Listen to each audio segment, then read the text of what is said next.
Good morning, beautiful Black women. Today we are talking about the emotional journey of moving abroad, and we are exploring how you prepare for your new life. Good morning, Vacarians. My name is Rushni. It's a takeover. You're like, where is Stephanie? Stephanie will be in the chat. Stephanie is traveling today, and so she has graciously asked me to take over her channel. And as you can see, I have guests. I will let them introduce themselves shortly. Before we get to that, my name is Rushni. I'm a content creator. I'm a certified life coach for Black and West Indian women. And I'm also a Black woman healing. I create humor filled healing spaces so that other Black women like you can heal too. You are welcome. Today, I have guests because I really wanted to touch on the topic. I love to go deep, and I know that moving abroad can bring up a lot of emotions. Good morning. Oh, let me not forget, you guys, we say good morning in the chat over here. Okay, we have manners on Stephanie's channel. So say good morning in the chat. There's Stephanie. Hi, Stephanie. Good morning. And I have guests with me. So I'm going to go ahead and get the party started and let the guests introduce themselves. Dee, can you introduce yourself? Yes, good morning. I'm Dee. My channel is H&D Abroad. I know I've got sisters from the community joining because my husband and I are very close to our move abroad. Um, I'll share I'll sprinkle a little bit of our share during our time today, but we've been documenting the process, kind of the 360 view, including the emotional parts of preparing to move abroad, preparing those who we care about for that move. And so I'm really honored to share this space as someone on the brink. Um, I love sharing lessons learned. And I don't take it for granted that it's more than logic that is going to move us forward. We need to care for our emotional selves as well. So thanks, Rashni, for the invite. Lovely. Galanda, can you introduce yourself? Sure. Hello, everyone. My name is Galanda B. I'm an emotional awareness coach dedicated to helping you understand and connect with your emotions through mindfulness, enabling you to experience greater joy and peace in your life. I also am a trained life coach, and I have a whole bunch of other modalities, yoga, meditation, but mostly I'm just interested in helping people to understand their emotions so their lives, their daily lives can be better. I have already made my exit, blaxit, whichever term you like to use, back to the continent, and I currently live in Cape Coast, Ghana. Yay, welcome, Galanda. And Galanda's been an online friend forever, you guys, and I've never met her in person. It's been like 20 years. It's one of those like online friendships that we are like super close, and I've never met her in person. All right, Marissa, introduce yourself. Yeah, I'm Marissa Price. I am a social worker. I'm a freelance coach. I am the co host of the upcoming Job Liberation Virtual Summit for Black women with Dr. Kamani. And yeah, my journey abroad. So I've lived abroad for about 2 years now in Guadalajara, Mexico. And this was part of my exit strategy from a very toxic, traumatic work environment into becoming, I guess, like a digital nomad. And so, yeah, I'm excited to share my journey and also like the emotional parts of healing as you move abroad. Mm-hmm. All right, you guys. So, once again, my name is Rushni, aka Glamazini, and I'm all about Black women healing. I started sharing my story online about hair. In the hair conversations, people were like, "Wow, you're funny," and I was like, "Thanks. That's great. Thanks for letting me know that I'm hilarious." And then people were like, "But you're also deep, and you're going through a lot, and I can see it, and I want more of it." And so, a lot of my experience online with healing and Black women was me sharing my story authentically online. Now, from the move abroad standpoint, I live in St. Louis, Missouri. Okay. So I am not abroad, you guys. However, I was born and raised in the United States Virgin Islands. I moved to the States when I was 17 to go to college. And I have dual citizenship in the British Virgin Islands and have for 20 years My son has dual citizenship in the British Virgin Islands for 10 years, even though he's only 12, because it is super important to me to have other countries that allow you to come in. All right. So my vantage point is kind of the opposite of like coming from living outside of the United States to moving to the United States, but always having a move abroad mindset. Dee, can you tell us where you are? Where you Tell us your travel journey. That's what I want because you just told me where you are. So kind of give us a little bit of like where in the world is Dee? Okay, so yeah, I live in the South. I live in Alabama. And just my travel journey, I've had a heart for travel. I did not come from a family who traveled. And so I read a statistic in 2010 that talked about the low number of African Americans in the US that did not have a passport. And I was like, this family is about breaking barriers. We're going to get a passport. Not one passport stamp in, within that first book. I just didn't know how to do it. I thought it was so expensive. And then that was during the first huge financial hit that our family took, which is in itself its own emotional journey. But finding Rashida, then Stephanie, then Adelia, and this whole group of Black women has, I used to say breadcrumbs. These are like love notes. As each of you share your story with me, I can see a little bit of myself, get a little bit more information. And so I had never taken an international flight, but my first flight was to get our residency to do our Conhe in Mexico City.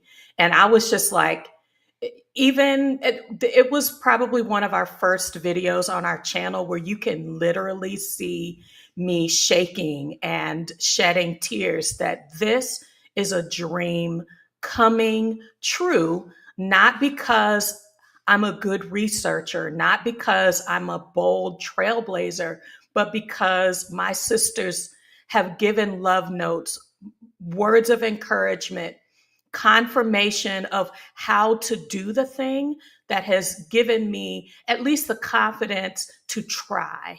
And so I think my travel journey started with getting our residency in Mexico, and then as I say regularly on our channel, then I got greedy. I was like, okay, so we got this residency.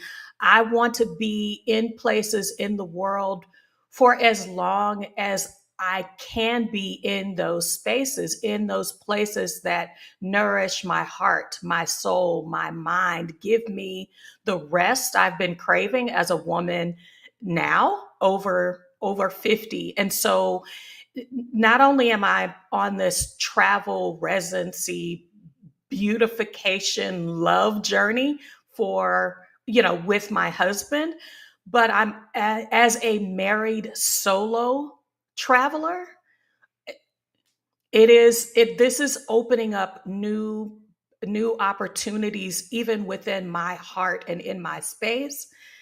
The third area that I reached within Exodus Summit was everybody hasn't always had a beautiful, connecting, nourishing relationship with the sisters. And I felt just, Stephanie said, she said, we greet each other with loving kindness.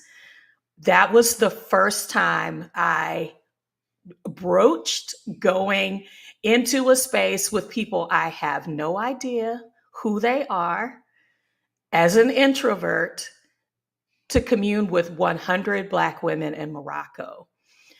This travel is more than seeing places. It's opening up a well inside of me um, touching things that I didn't know I need nourishing, and touching things that I didn't recognize were unhealed, or um, that had not been discovered before. Dee, you just made me tear up. Why are you starting so? Oh, It's early, girl. it's early, girl.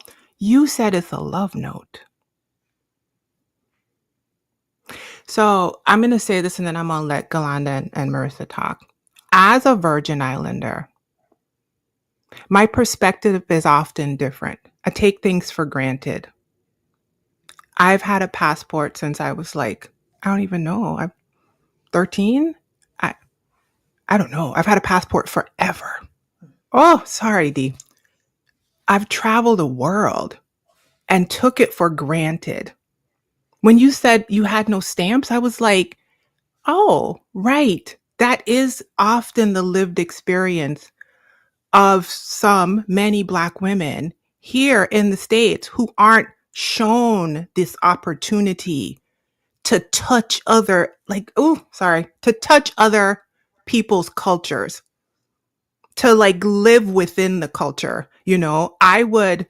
My mother would send me on trips with chaperones without her. I flew by myself as a child.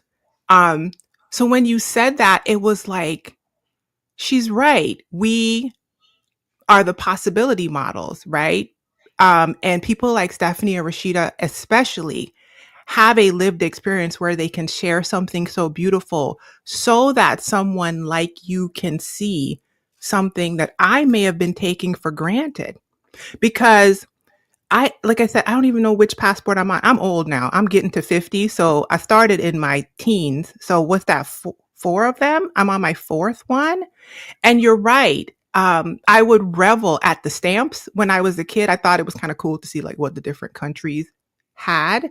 So I understand that joy and that greediness of what you call greediness of like exploring something new and having permission to do it, and how it can be like a salve. That's what I heard you sing, and it was so beautiful. Thank you for sharing that. Okay, Galanda, tell us your travel story. Where did you come from? Where are you now? And like, why? Why are you there? Okay, so prior to coming to the continent, I was in Baltimore, Maryland. I lived there for over 20 years. And um, after I happily divorced, I knew I wanted to travel. I wasn't sure that I was going to live somewhere else immediately, but as time went on, and I just saw the progression of how things were going in the US, I was like, yeah, I think I need to try someplace else. And so, a dear, dear sister of mine who has been coming back and forth to Ghana for, I don't know, probably 15 years or more, told me about some land here and a community for diasporans. And at the time, I was like, okay, I had some, what do you call it? Some extra funds, some discretionary income. At the time, I said, let me do this. So I gave her the money to purchase the land. Now she was on me. She did not just write out get it for me. She asked me several times, "Are you sure? Are you sure? Are you sure? Are you sure?" And I said yes. And people often say, well, why did you do it sight unseen? It was entirely spirit led. It just intuitively felt like the right thing to do. So that's what I did. So I acquired rights to the land in 2021. And then, of course, that was during the pandemic. So it took a little while before I could make plans to actually come to Ghana. My original plan, which is still the plan, hasn't quite gotten far enough yet, was that Ghana was to be my base and that I was going to be a nomad. So go places, come back to Ghana, go places, come back to Ghana. So at the beginning of 2024, I came to Ghana to see how it was to work. I work in technology in my past, still a little bit now, and I just wanted to see how it was to actually live here. So I've never been to Ghana as a tourist. I've only been here living here. So I came for about 40 days the first time. and just lived, worked, got around like the natives. And I was like, yeah, this works for me. It's warm. It reminds me a lot of the South, how people relate to each other, the pace, and everything. And I live in Cape Coast. So oftentimes when people see Ghana, they're looking at what people post is about Accra, which is the major city, the New York, the Philly type energy. But Cape Coast is like a beach town. It's kind of slower, it's a little easier. And so I came back to the US and I was like, okay, I gotta pack up my stuff. I gotta close up shop because I got to go. I originally wanted to come when I turned 50, which would have been in 2023, but I couldn't. And then I came back in 2024. So my plan originally was to apply for residency, right? Just like Dee and her husband were doing. And then the opportunity for citizenship came up. So I just followed the steps. It was not part of my initial plan, not even my long term plan.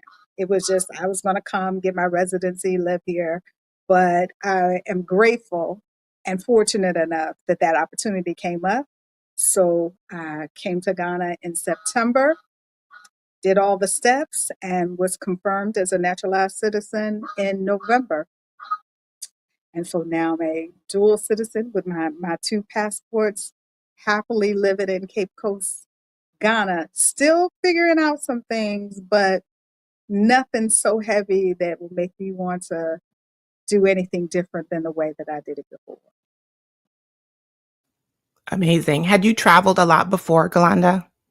So I had been to places like Mexico, Jamaica. I had also been to Morocco. In fact, Morocco was my first solo trip. So it was really interesting listening to Dee share that Morocco was my first solo trip out of the country with women that I really didn't know. I knew one woman because we had contributed to a book together, and she invited me on the retreat. And again, Spirit was like, you need to go. And that was back in 2021 in the middle of the pandemic stuff. So we were traveling while they was like, don't go nowhere.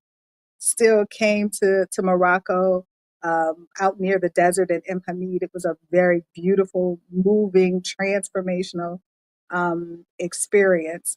And so outside of that, outside of like the Caribbean and Mexico, not that much. But now I've been to Morocco a couple times. I live here in Ghana, and I have a couple of trips planned this year to some of the other countries on the continent.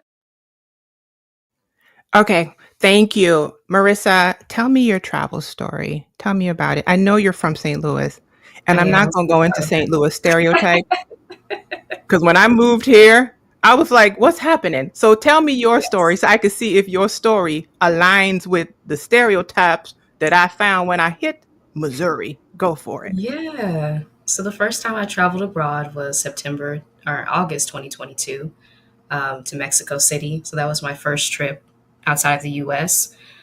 Yeah, being from St. Louis, traveling abroad is kind of like an out there concept still. So I'm the first person to kind of really embark on this journey. And having had like dreams of studying abroad, but not having the funds like a lot of the students around me had. I went to a private university. It's kind of like, oh, I thought that dream was over.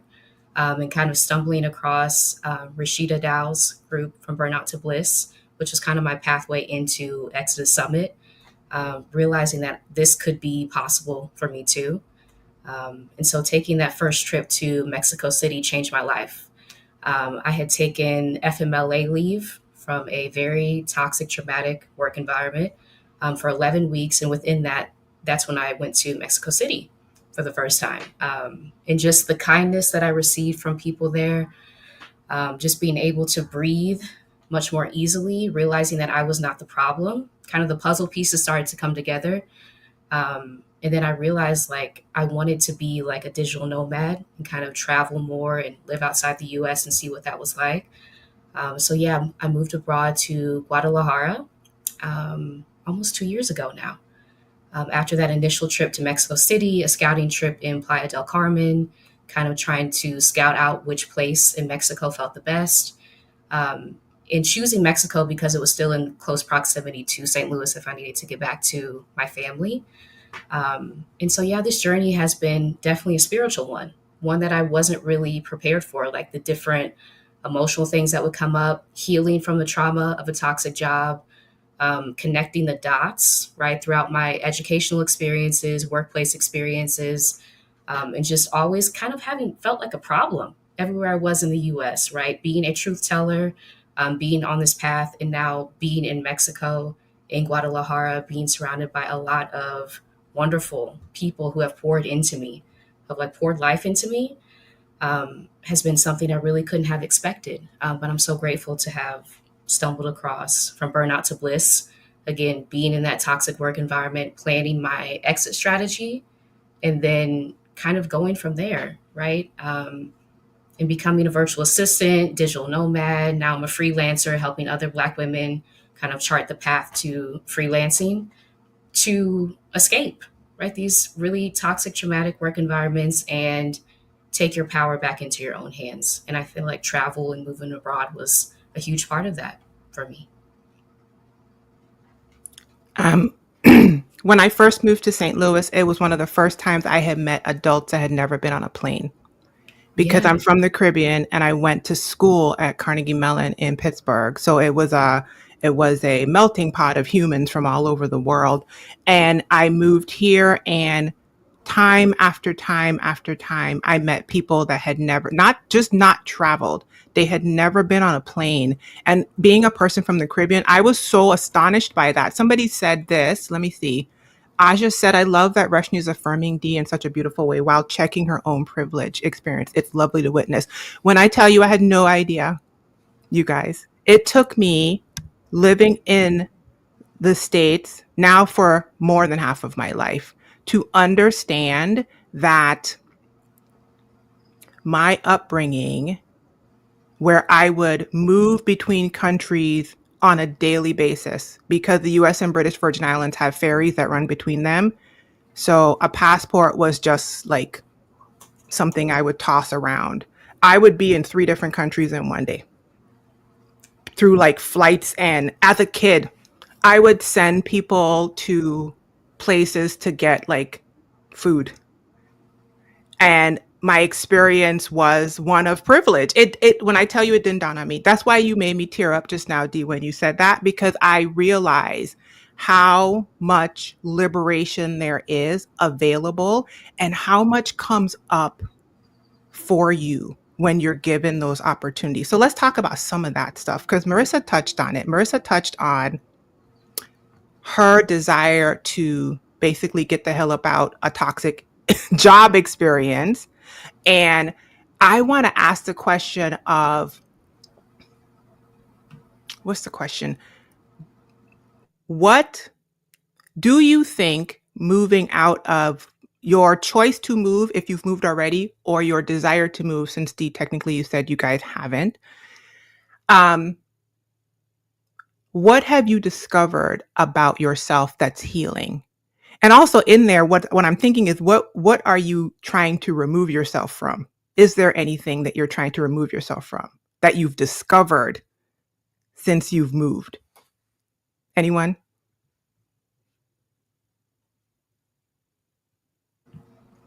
I think moving has taught me that I'm a really good problem solver and that I'm able to adapt to new situations. Because I think being on like the corporate track that I was on, right, and I think you've labeled it before, like the conveyor belt. That's what it felt like I was on. Titles, right, achievements, one after the other. And so my life was very structured, and I tried to forecast it so far out into the future. And now, like traveling and moving abroad, you kind of have to be in the present moment. You have to like open yourself up to new experiences, to new people, and kind of have a really adaptable, flexible mindset, which is the complete opposite of how I was living my life before. Very structured, very rigid, right? Like I had to have all of this by a certain age or else it didn't count. So really like releasing all of that has required like a lot of energy work. I feel like deeper spiritual healing, and interrogating why was I given these messages in the first place and why was the conveyor belt put there? Hmm. That's I think you're touching on something, Marissa.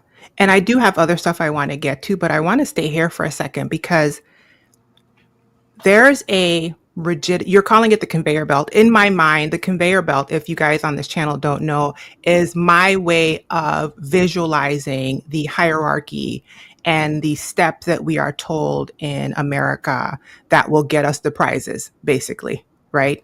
You do this, you do that, you do the other, and you pull yourself up by whatever them bootstraps are, and you will win. And that's not how life works. And many of us find ourselves grieving and wrestling, and some of us implode when we don't get the prizes and become severely depressed, which is how I went, and some of us explode and start blaming other people. But honestly, it takes a lot of strength and, like you said, introspection to interrogate the blasted conveyor belt. I'm not going to cuss on Stephanie's channel. Y'all, yesterday I got to cussing on my channel. Stephanie, I'm not going to cuss. I promise. Rushni's being 1% more Rushni every single day. And she got to out two. I put two bad words in that thing. So just pray for me. I'm not. The blasted conveyor belt. Instead of interrogating ourselves and crushing ourselves, we need to interrogate the bleepity blopping conveyor belt. I still want to cuss. I'm not going to. So thank you for sharing that, Marissa. Anyone else want to share what you learned about yourself by moving abroad and interrogating your conveyor belt? Yeah, I want to piggyback on one of the things that you said about the whole bootstrap thing, right? Living in the US, it's very individual centered. You got to do it yourself, do all this stuff yourself. And I have happily, but sometimes very challenging, realized that it's okay to get help. It's okay. People want to help you. You have to make yourself available for that help and allowing others to support you in whatever it is that you need. In the US, I mean, I did everything and then some. For me, the next person, the next person, the next person. And living abroad, the offer for help, however it may come, because, there's variety to it, right? But being open to support and open to help and offers to give you what you need without necessarily um, expecting something specific back is something that I've had to unlearn and continue to work on and be gracious with the receiving of it, right? It's not just being open to it, but also be open to the receiving of it. Galanda, do you find that the culture of Ghana is a communal one, much more than you experienced before? It is definitely much more communal. It's very tribal here. So, depending on where you live, where you grew up, where you went to school, it has those components. But just generally speaking, people are very friendly, right? People are, if you ask questions, people are more than willing to help you in most cases, in my experience. Yeah, I found that too. I think I had the opposite experience. Where I'm from, we do life together in a way that is very different and than when I moved to Missouri. When my husband would go to the Virgin Islands with me, he would be shocked. I remember one time he said, "You guys give each other food." And I said, "What do you mean?" Because to me it was just normal. And he was Mhm. like, "You show up at your dad's, he hands you a box of fruit. People bring tarts to your house. You take them even though you don't eat the tart because you need a tart to give to somebody else. And then you take the tart to your aunt's house and she gives you a pineapple. Your sister stops Yeah, you on the side of the road and gives you a fish she just got from the market. And you take the fish and you hack it in half and take part of it to your mom." And I sat there looking at him and I was just like, hmm, I suppose that is what we're doing. Although it never yeah, dawned on me that we were like communally feeding each other. But yeah. from It's his vantage point, being a person who grew up in Missouri, he was like, "What's going on here?" Yeah. you And know? that's so very, I grew up in the South in Memphis, Tennessee, and that what you described is very familiar to me. And I think that's why it's more comfortable for me here because it's very familiar. Yeah. I mean, one of the things that a Ghanaian would say to you, doesn't matter how they know you, when they have a plate of food, it's always you are invited. Always, whether it's the man that works downstairs, you know, somebody you just met and you happen to be sitting at the table next to you, you are invited all the time. Mm. So, did any of you do anything intentional to emotionally prepare for leaving the United States? And if so, what? I'm going to reach back to the other question and Mhm. then move into the preparation. Um, one of the things that we talk about and that is talked about a lot in the move abroad space is, what do you do first? And a lot of folks are trying to figure out where to go. We are talking on our channel about what you gonna do with your stuff. And I thought it was going to literally be about the logistics of get the things out of the house, give away, sell, throw away. That unearthed some things in me I was not prepared for. Um, we attach value to the things that we have, not they are valuable, but I am valuable. I To show my parents that their investment was worth it, to show the community, whatever, that I am an established, self sufficient adult. And as you begin to get rid of things, sell things, move into the I'm leaving phase, it's like, well, then if I don't have a place, if I don't have stuff in the world, if I don't have a place, because we're selling our house, if I don't have a place in the world, then who am I? And if you want to be shaken to your core, start giving away your stuff. Start deciding what to keep and what to let go of. For some people, that's not the emotional thing for you, but for me, it's some things I've had to work through. Look, I was a psychology major, so y'all know I'm gonna get on here and talk about good therapy. Please do. I love it. Go for it. Okay. Good therapy helps you to hear yourself and then invites you to question why you believe those things. What I began to discover is I did the things that they said would make me successful, happy, married, 3 kids, custom built home, cars, good job, good benefits. And where am I? On the path to letting it go because it doesn't fit what I need now. And this process has helped me to define what I need now. So let's flip open some. I'm perimenopausal. You know what I need now? I need rest. I need not to be on the verge of cussing at work. I need to have the space to move in ways that my body requires. My mind, the foggy brain requires that my pull is to the soil, to things that I do with my hands. I work in HR. It's a very logical space and I'm exhausted at the end of the day and don't have the energy to do the things with the people that I love or even to nourish myself in the way that I want to. And so what I realized is you've got to begin to challenge some things. This process invites you to address some things, to address some fears, to address some discomforts.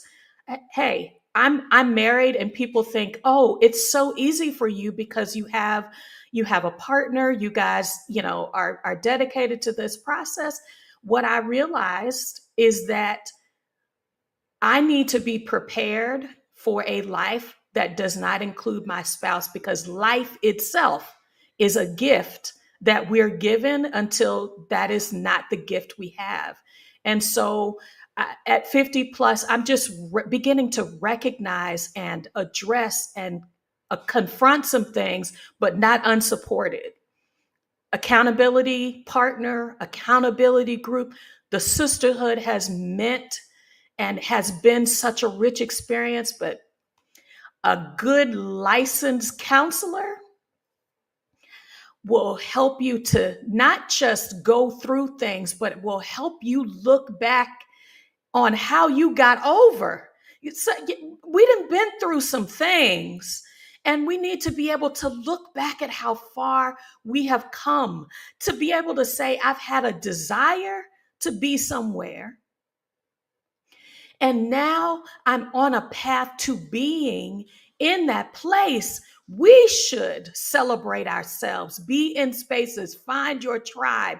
These are the things that the emotionally preparing myself to move abroad. It's more than the money, y'all. It is this inner working that it is helping me to establish myself. I apologize for going on the tangent, but No, please, D. Listen, D.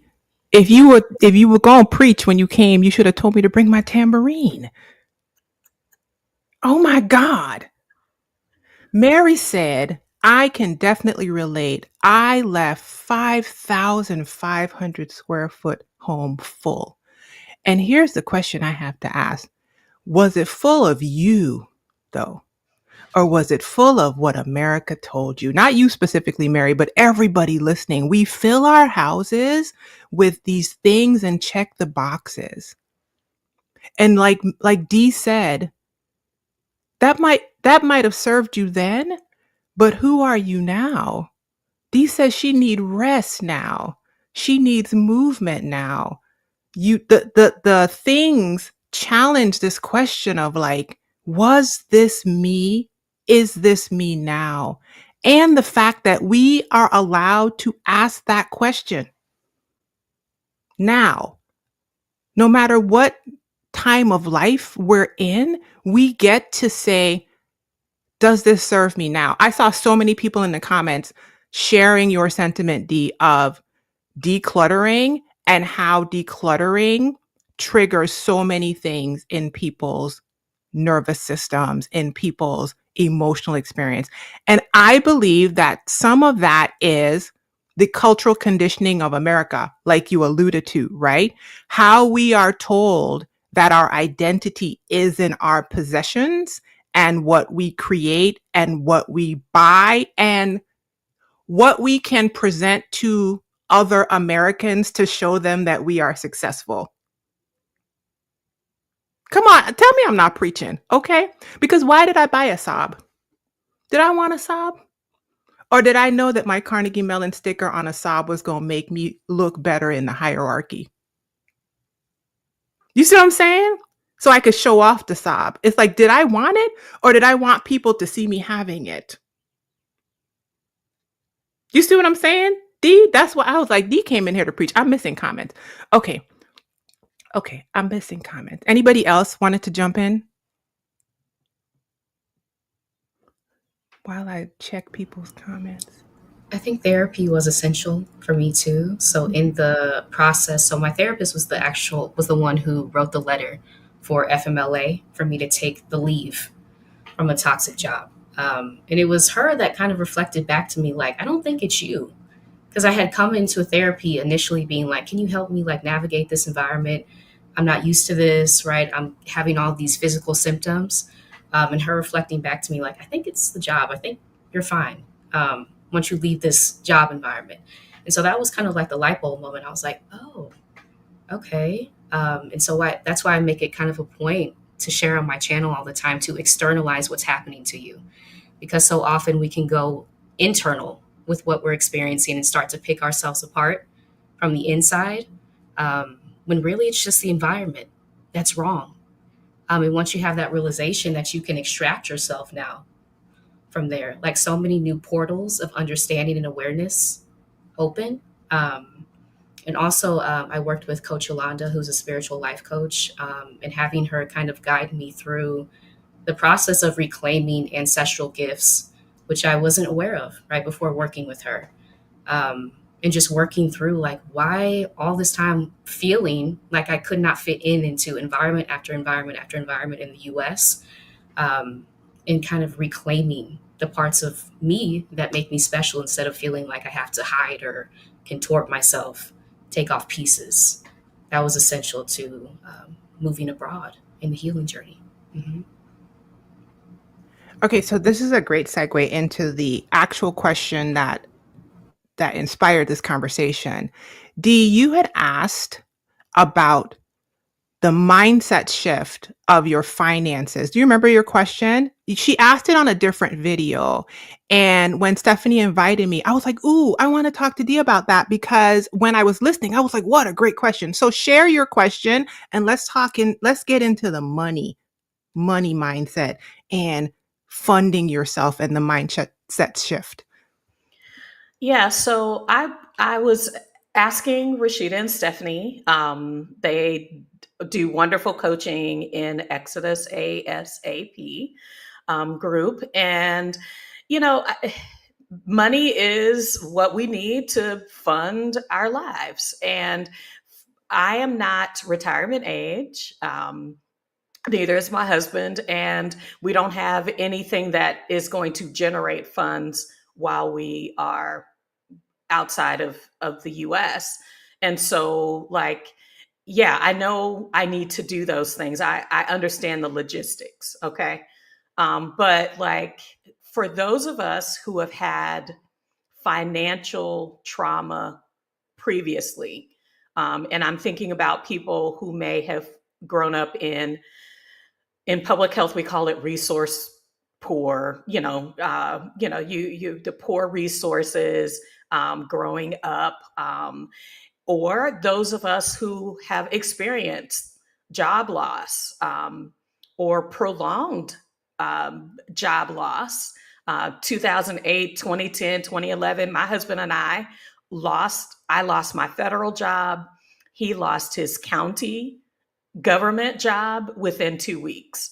And it took us 4 years to get full-time jobs. We were piecing together, work to make it work.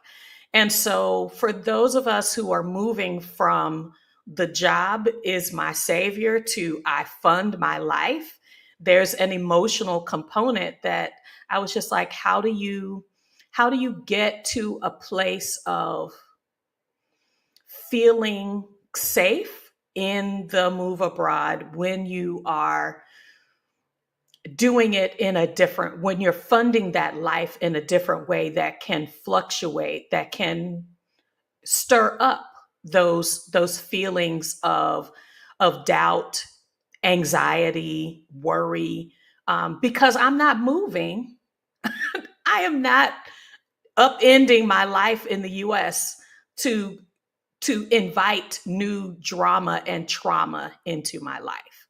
So I think that is the core of what I was asking, because I'm investing in the things that are teaching me the logistics, but the um, that is another area where I feel emotionally triggered before leaving, and I'm like, okay, so like, how are we gonna get out here and do this?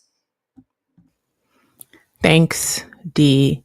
Anybody want to share their thoughts on shifting your money mindset?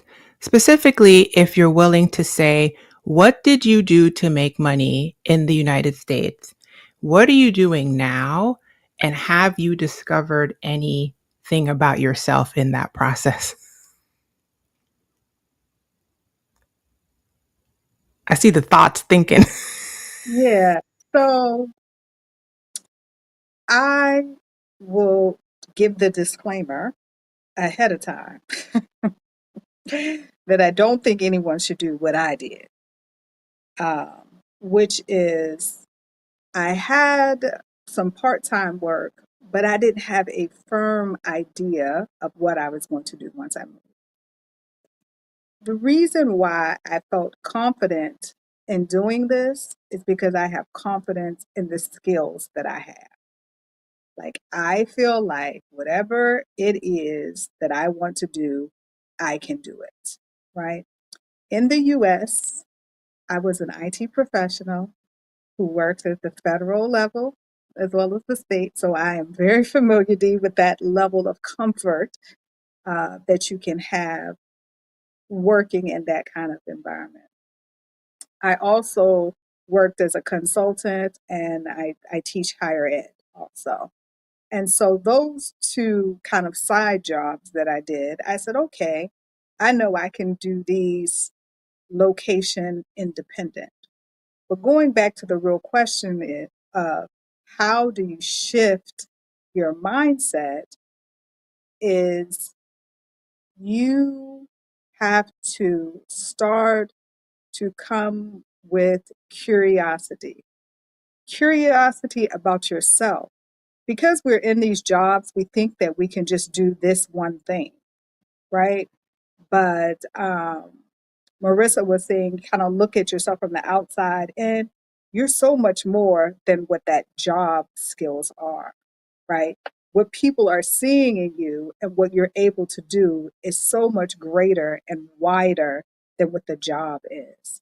And start to look at yourself from the outside in on what you can do. Um, and also understanding that the funds that you might have needed to live in the US are not the same as what you need to live somewhere else. Because we're often trying to do this one to one where I paid this for housing and now I got to pay this. It's not exactly the same. Um, and releasing that, right? So the mindset shift is I am more than this job. I have skills that I can use location independent, company independent of me, and practicing it, believing it, even if it's something just volunteer to begin with. Like, I've been teaching online for almost 20 years at this point, and I just started teaching because, I kind of like to do it, but I'm very good at it. And now, because I've done it a long time, you know, I now consult with somebody here in Ghana who has great content but doesn't know how to turn it into a course, right? That wasn't any of my job in the US, but it's something that I can do that generates the income. So you have to look at yourself from the outside. We feel very tied. I mean, I was a network administrator, all the stereotypical IT jobs, admin, and all of that sort of thing. None of that is what I do. Um, now that I have moved, but the skills, the critical thinking, the project management, the organization, all of those things are skills that you can use to generate income for yourself while living abroad. Galanda said, y'all, and I put it in the comments. I am more than this job. Everybody on the live say, hey, say it with me. I am more than this job, quote Galanda B. And I feel like that's an amazing segue to Marissa. Speak about it, Marissa. I'm more than this job. Yeah, so in the US, I was in the banking field. I was in economic development. I was an assistant vice president, right, at 28, I think. So again, like climbing the corporate ladder was something I was actively engaged in until I came up in a toxic, traumatic work experience. And it felt like my life kind of fell apart. And now, in retrospect, it's like it was coming together, right? Um, that experience kind of put me on this trajectory that I never could have expected. Um, but I feel so much more like myself. So just to say that, and I think that's such a good point of reclaiming your skills. Something I talk about often. reclaiming your skills from all the jobs that you've had, taking ownership over them, right? No, these are the skills that you came in with and you're going to leave them with. And you probably actually honed them in the job, even if it was toxic. You probably even gained more skills that you can now use to work for yourself. So from that job, I pivoted into becoming a virtual assistant. So releasing the titles that I had worked so hard for, like the education that had put me on that path, right? Um, and just going into being a virtual assistant, kind of taking a leap of faith, working with Black women digital entrepreneurs. So my focus area was Black women entrepreneurs and economic development. And so transitioning into working like one-on-one, basically, helping Black women build businesses, digital businesses, because there's so much growth in the online economy. And I just feel like Black women should be at the forefront of that. We're often left out of spaces, conversations, right? But we have so much knowledge, we have so much expertise, and it's just packaging that into how you can use it to generate income. That's such a powerful way to fund something like a move abroad, which is what I did. And so now, kind of ending my time as a virtual assistant, Rushdie was my lovely client. Ending that time and transitioning into coaching. So I help Black women heal from traumatic job experiences as a social worker, reclaiming that skill set, and also freelance coaching. So how do you take your skills that you've gained? First of all, recognize that you have skills, even if the job tried to convince you that you don't. Reclaim them for yourself and pivot into any area that you choose as a freelancer, which provides you with a lot of freedom. It is challenging. It's a very challenging journey, so I'll be the first to say that. But other people do it all the time. And so why don't we have this option too, to take our skill set and pivot in any direction we choose to fund something like a move abroad? Thanks, Marissa. That question was so great to me because it actually made me sit with my own curiosity. And I put on the screen, Stephanie said, coming together feels like falling apart. Marissa said that she felt like she was coming apart, but then she realized actually she was coming together. And what I felt and feel still, because that's one of the reasons why my brand says healing and not healed. Stephanie and I had a joke because when we were where were we? Joshua Tree. I said something off the top of my head, talking crazy. And she said, I thought you were a Black woman healed. And I was like, healing, that ing is important. Okay. It's a journey. Okay. I'm not there yet.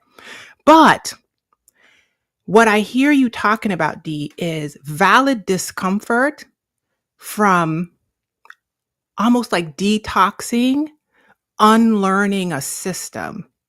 And in the same way that we encourage others to sit in their discomfort, and I get curious in that discomfort. Don't buck against it.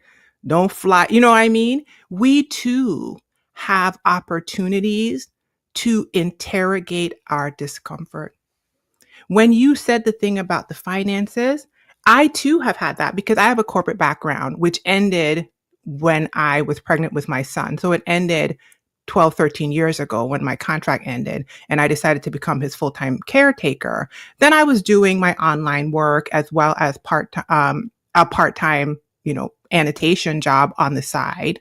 And it is a huge shift from a labels and capitalistic society. Once again, labels that are applauded, right? Like Galanda alluded to, you got vice president. It don't matter what you're doing at this job. I can tell people I'm a lawyer, I'm a doctor. And in our social construct, we get applauded for that. There's currency in our social construct. And it's almost like detoxing from that social construct to allow yourself to freely create a life based off of who you actually are, the value you bring into the world. America be damned. Like whatever they tell you you're supposed to be doing, be damned. It's like somebody told you this was less than, and your whole life you strived for the social labeling to go higher and get the house and the car and to be able to tell, people, the first thing people ask you in America is what you do. right? And you want to be able to tell them what you do. You don't want to say virtual assistant because what's that? Vice president sounds more spicy, right? In our social currency. But are you creating a life for other people's consumption, or are you creating your one lived life? I was about to cuss again. I felt it. I felt the cuss come up. I'm not going to cuss on your channel, Stephanie. I know you're watching. I'm not going to do it. So, I love your question, Dee, because the reason why I even brought you is because your question made me ask myself stuff about who am I allowing to come out of Rushni? Who am I giving full permission to show up? Who am I creating? And it is the me God designed, period. I don't care if America tell me that analyst got to be on the end of it and I have to go to somebody's office and sit down so I could tell them about it. What if I like pineapples and I just want to goof off on the internet and tell people here's a pineapple and make money doing that? That's fine because it's me. And so part of the mindset shift for me, I'm missing all y'all comments. Part of the mindset shift for me, D, was and continues to be, whose life is it anyway? I'm going to show up and I'm going to be Rushni. Y'all going to have to choke. Sorry. Y'all going to have to choke.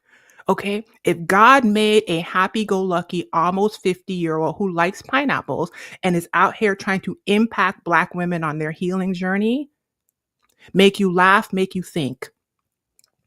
If I put my head on the pillow at night and I did that and I made a little money, because money is the energy, the currency of value transfer, then I did it.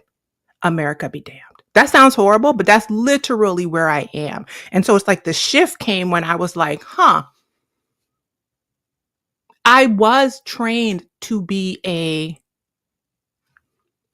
like a cog, like a hamster on the cog in this system. And whose life am I creating in this system? When I put my head on the pillow, is senior business analyst bringing me peace? Does that make sense, Dee? It was is that who God created this beautiful ball of light in the meat suit to be? I was talking about the meat suit yesterday, Marissa. And I'm like, I don't think so. I think this beautiful ball of light, when she puts her head on the pillow, she's trying to help Black women return to themselves. Did I do that? And when I put that out into the world, like Galanda said, did value come back to me in the form of money, of connection, of impact, of all the other currencies besides money? Because America would tell you it's only money. And I know we need money, but there are other things that come back when you show up fully as yourself. I wouldn't know who you are, D, if you hadn't put D out into the atmosphere. I'm going to stop because I feel it all up in here. Let me go into the comments. Somebody say something. Wait.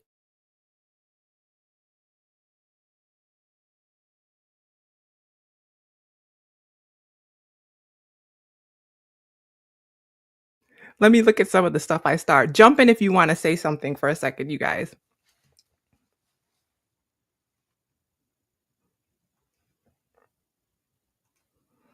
JP had said the scarcity mindset is so real. When we're growing up poor, our families lost our home in 2008. My relationship with money and the idea of home and stability is rooted in anxiety.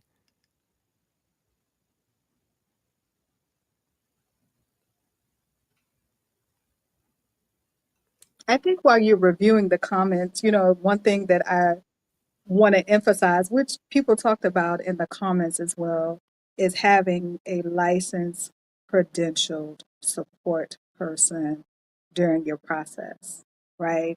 A lot of people feel like they only need to go to a therapist when there's something wrong, but you go to the dentist regularly for your dental health. You go to the eye doctor for your eye health. You go get your, yearly exam.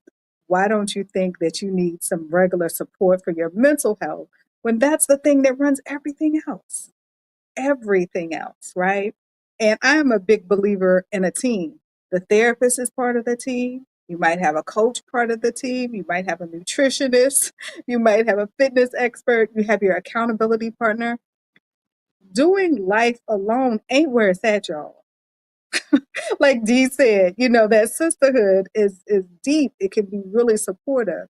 And finding the people, the tribe, I guess is the catchphrase that we use now, right? That you can go to and support helps this process of living go just a wee bit easier. It's always going to be some challenges, but it makes it a little bit easier. Find your team members, find your good therapist. And if you get a therapist and they don't listen, therapists are like, man, you can find another one. They're out here, right? I have a question though, Galanda. You just made me think of something. Do you have a therapist that you work with now in Ghana? And if so, how are you facilitating that? Because I know some people who have some challenges with finding mental health professionals to work with when they live abroad. Any insight on anybody? Have any insight on that? Yeah. So I still had the same therapist that I had in the US. We just meet virtually and we don't meet as often, but I Mhm. have the same therapist. In the past, I have used out of pocket BetterHelp, a therapist with that group as well. So I've had through my regular American insurance, and then I've also had independent pay out of pocket with BetterHelp. I think both of them were beneficial to me. And sometimes what I found, because there are some people that I know who are therapists who live here in Ghana, if you are having difficulties finding a one-on-one therapist, sometimes there are group opportunities that could be supportive to you in the interim as well. Mhm. So don't discount going to a group therapy session as opposed to having a one-on-one session. They can still be very supportive during your process. Are any of you other ladies working with a mental health professional when you're abroad? And if so, how? No, I am not. I know there are different licensing Mhm. requirements for clinical social workers, but no, I am not. And typically, just being in like the social work space, for social workers who move abroad, they will offer coaching, right? So they still have the credentials. They're just not able to offer therapeutic services because of licensing requirements, but they do offer like mental health coaching. I've seen quite a few clinical social workers and therapists who have made that transition to support Black women abroad. Yeah, I've seen that too. That's what I've seen, Marissa. This comment, let me put this up. This goes along with what we were talking about, Dee, with your finances question and shifting the mindset. So SM says, reminds me of when Tabitha Brown talked about learning to embrace being a content creator and give up the thought that people wouldn't consider her a real actor because of what was it was on the internet. I think the shift begins when we start to choose to deprogram ourselves from that value proposition that was told to us, right? It's like the work you talked about, Dee, with allowing your perimenopausal self to be like, what do I need now? It's an unlearning, right? Because if Tabitha had kept down the real actor, America, America, I got to look good in the eyes of people, I can't be out here on the internet, where would Tabitha be? Where would she be? Okay, we wouldn't be sitting here talking about her. In the same way, what happens when I think our country benefits from our blindness of self? You see what I'm saying? There's a D that all of us need to see. There's like a D that was designed to come out and show it to us. Okay. And just like Tabitha, if you succumb to the messaging that the only real way for you to make money is to go to your job, get your biweekly paycheck, get this title, sit at a desk and do this, you not only are we missing out on this abundant, beautiful value that you are designed to bring into the world, you're missing out on her too. And I think that's part of the shift that you were talking about. And I don't think it's going to be easy because you can't do something for decades of your life and then just drop it off and think it's going to be easy. It's going to feel some kind of way. That's why part of my coaching membership, I just switched it over to a different framework. I start with safety, and I start with establishing safety because I realized that that is such an integral part of like emotionally and mentally preparing for things. What feels safe to you? And in like transitioning in how you bring money in, everyone, all of us, we were bringing money in to our world in ways that allowed us to feel unsafe. We were in toxic spaces. I'm just saying, like, if I look back and I call a thing, I didn't feel safe in them spaces. I was self-betraying. I was betraying Rushni for a dime. I was about to say something wicked and horrible, but God told me don't say it. I was out here hoeing in this country to get some money, something strange for some change. And I don't want to do nothing strange no more. I want to be me and see what happens when I put me out there. And that's like I think when you ask that question, D, that's why I was like, oh, I gotta talk to D. Because I left your question thinking my own thoughts. Wait a minute. Why am I so attached to this thought process? Who benefits from this thought process? It's not me. It's not me. It's not D. Because if D wants to be in Ecuador looking out at the mountains, sipping coffee, drinking tea, and taking a stretch break, but she got to be on this shift for 8 hours, you know what I mean? It's not you either. So I don't know, D, what do you think about what we've been sharing? Look, that conversation, a lot of times it's not that we've never heard those things before. It's not that we don't know that I am skills and that they wouldn't have paid me if I didn't have skills. And they're probably, if they're giving me whatever this ideal package, benefits, salary, they're probably making at a minimum 2 times the amount themselves. And so, that part of it, I kind of took back. I think the other piece that began to open up after sharing that with Stephanie and Rashida was that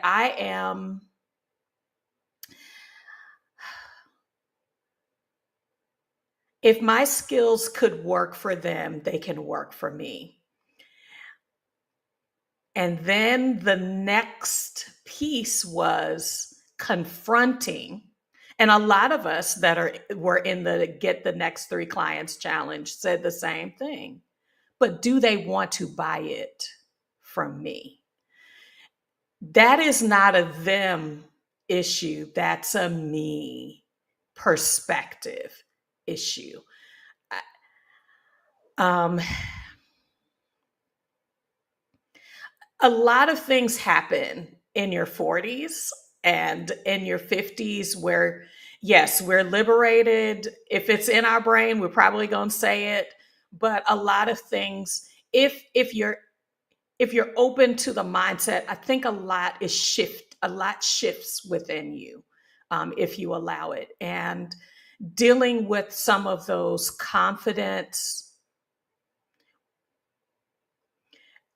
core confidence. I don't know a Black woman that can't come looking correct, looking bold, looking like a leader, but within herself, there are doubts that have been said to her or that she has taken to believe in herself that I am willing to undo because I recognize, oh, y'all, this is what I recognize. the way I've done it, the way that I did it, the way they said, the undergrad, the graduate, the doctoral degree, the salary, the house. And what did it get me? Unfed in the way that I needed to be fed. So are you willing to risk doing it the other way? Because it didn't benefit, like you said, it didn't benefit me, Rashni. It did not. It gave me things, but it did not benefit me. And so am I willing to go the other way that is less spoken of? That's why it's important to get in spaces and get a tribe of people who are living the joy, who are living the different experience to say, you're going to be okay. And so I think for me, it is an unfolding process that I am not rushing and that I am listening to more. Okay, so we've talked about the technical things. Emotion, I want to also, as a public health professional, I want to bring in the body.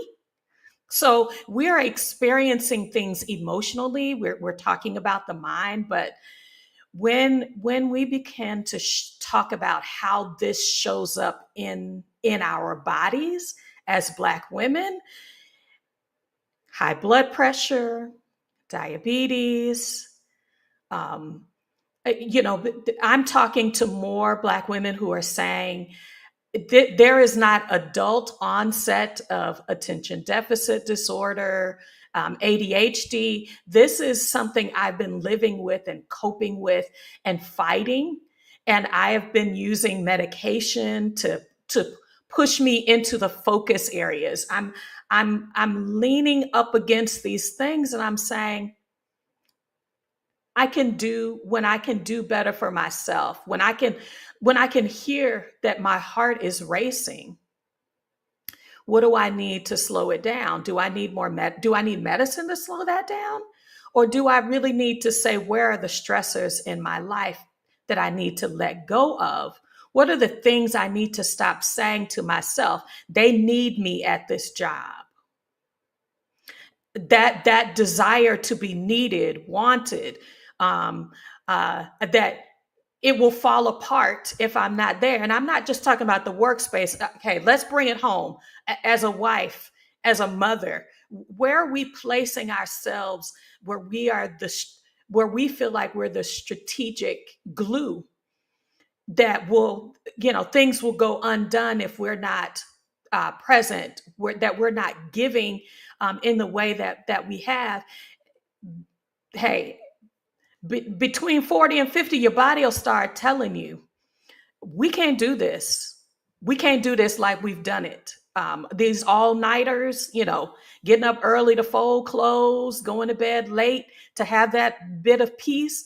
I've gotten to the point where I say, I don't want the dregs. I want the milk. Besides the divine, I want the first fruits of my labor. And so there are things that I'm taking back. And it's like you begin to recognize, if I'm going to have this, then I'm going to have to step up in a different way for me. Mm-hmm.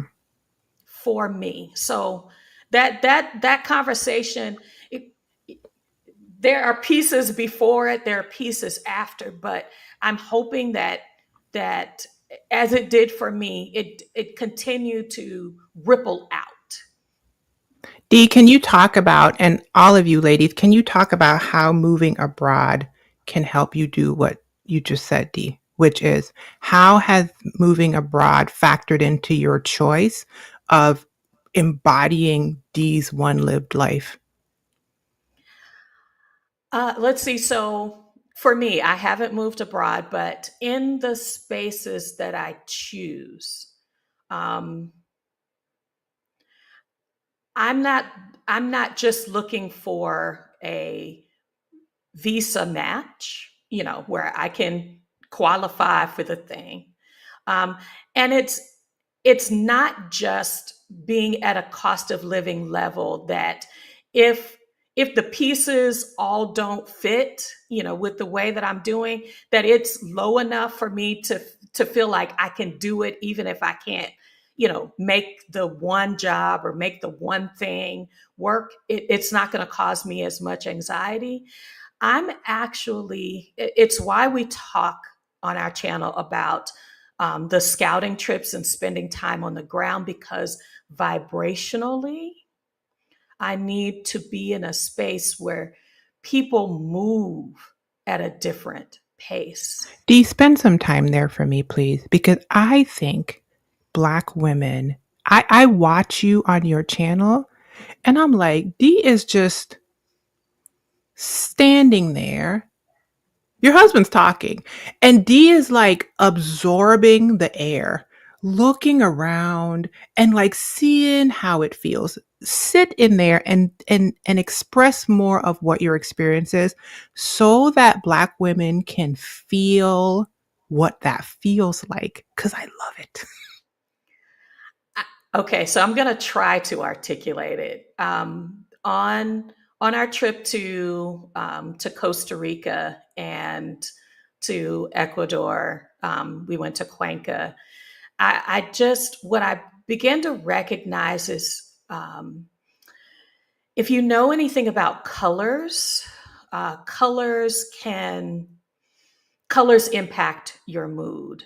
And what I recognized in those two spaces in particular is I need green near me. Um, we know from colorist research that is that color. You can see my plants behind me, but I've got plants all over my house.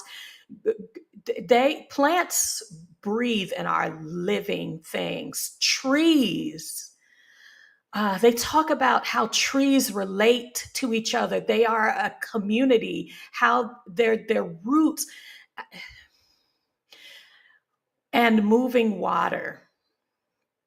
I need to be near moving water. I thought it was I need to be near the ocean. I can't do humidity, but moving water and spaces where you can see the investment by the country, by the city, is in things that don't necessarily bring financial return. Uh, Parks that are near the bus stop so that the children can play while they're waiting on the bus. People choosing to walk along the river, that those pathways are connected. That you can see multiple generations of families. I watched a family every day that I was there from the window at the co-living space were in, walk together, grandparents, children, and grandchildren spending time together. I think I need to see those things and feel those things, be invited into living a life that is visually lush, visually nourishing, um, and and at a pace that invites me to, as Lorana says, to sit a spell. Because your neighbors, in walking with her, they speak like what I remember with my grandmothers when I was younger, that people make time for people, that I'm not so busy. My friend Jocelyn, who's in Ethiopia, talks about. She said I left when she was in Dominican Republic. She left for work early so that she could make time, because people would want to stop and chat. So she created time in her day for that. I'm eager for that pace, because what I recognized is my attention deficit disorder that I was diagnosed with um, in my late 30s isn't isn't a deficiency. It's a call to slow down. And so, but what I was doing was requiring me to have the same level of focus, use those skills that drain me. And so I'm fighting the natural order of my being. And so I feel like those are the things that I was looking for. I remember being in the market 24 hours after we landed and saying, the carrots are so green. The Swiss chard leaves are so just just lush. The grapes are just, that chicken is a real size of a real chicken and not a chicken breast that's the size of a chicken as we have here in the States. So I don't know if that is as descriptive as you wanted it to be, but those are the things I'm recognizing through house sitting that were a draw to me. The mountains, the kind of air that you have, the crispness, the lack of pollution. As someone who suffers with respiratory illness, even though I had altitude sickness, I could still feel that the air felt different. The way that I was able to breathe, and not just the challenges I was having within my system adjusting to high altitude. I crave that and know that is where vibrationally that I can put down roots for a spell and begin the next part of my transformation that is happening before I leave. And that's really what I want, that I'm hoping that people are hearing, is that transformation should start before you leave. And you're in the process of hearing yourself, validating the things that are coming up, questioning yourself, why do I feel that way? What does this track back to? A situation, something that someone said. What is it? We say trigger, in the mental health space, is a negative, but what is that domino coming down come from? And I need a space that is slow enough and intentional enough to allow me to continue that. I love that you pointed out that your ADHD diagnosis may just be an indication of a difference in how you're designed and an invitation to slow down. I love mental health. I'm not a licensed mental health professional by any means, but I do love the space. And I find labels to be challenging at times, but also useful. Like, I get why we have the labels, but also in America, we are trained to let labels define us. And we have a tendency to diagnose something when it's a difference, because we're not all the same. And so thank you for sharing that, Dee, because I think somebody needed to hear that maybe you don't have a deficit of attention. Maybe that's the attention you were supposed to have, and you should be spending it on how green the carrot stems are. You see what I'm saying? Like, it's literally like redirect the attention. Also, I want to tell you, Dee, that now that I have you on WhatsApp, you might have to do this for me too. Galanda I've deboed Galanda into sending me water with the horizon videos. I have people send me videos from the Virgin Islands. Galanda sends them from Ghana, all over the planet. People send me just videos of water with the horizon. And I just sit there and like recharge my Virgin Islander DNA on that thing, because I realized that I need that. And here in Missouri, as Marissa knows, I ain't seeing water with nothing on the other side of it. And the water's brown. Oh, fix your face, Rushni. I need blue water. I need clear water with the horizon. So every once in a while, I get the gift from Galanda and other people to feed my soul. They don't have to say nothing, D. They just set up the camera a minute and send it to me. And I just sit here and it's almost like I feel it going through my DNA. And it's like, okay. So I can totally understand. And I love the fact that you shared that you did not travel until later in life. Dee, you wouldn't have known these things about yourself if you hadn't allowed yourself to do the house sitting, to go to the different places, to sit and like slowly experience the thing. And I love that for you. I love that for you. All right. So let me ask this question. Where are we on time? I have another question to ask. Who are you when you travel versus who you were when you were in the US? Anybody?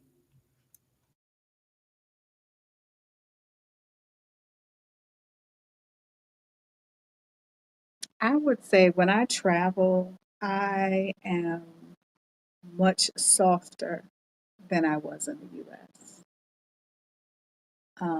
Always been kind of calm, but there's always that edge.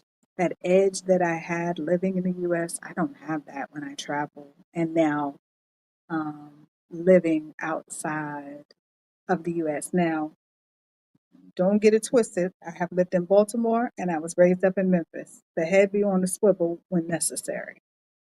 But generally speaking, I just feel more relaxed and at ease in my movements while traveling and now living abroad. What do you think has contributed to that, Galanda? Well, one is the sun. Like the sun shines all the time. And it is extremely relaxing for me. I know some people don't like heat and humidity and things, but the sun is very relaxing for me. Kind of, related to what Dee was saying somatically, like physically, my body feels better in this sunny, heated place. Those creaks in the knees and elbows that I had in the US, I do not have those here. Like they just don't exist for me here.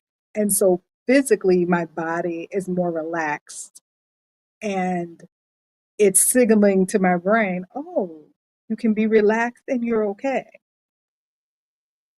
And so I can be softer and easier.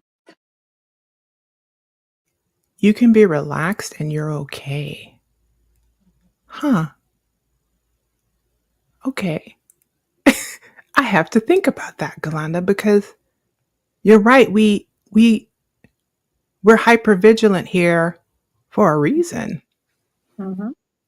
You can be relaxed and you're okay. I always say that when I go back to the Virgin Islands, give me 2 days and I'm perfect. I feel better. Everything's better. Digestion, skin, and just from a body standpoint, Black people need more melanin. I mean, need more vitamin D, you guys, because our melanin Absolutely. blocks, just so you know, in case nobody knows this, the more melanin you have in your skin, the less vitamin D you're able to actually process. So the closer that your people of origin are from the equator, the more melanin they tend to have, the more vitamin D you need, especially if you are a person with melanin living further from the equator.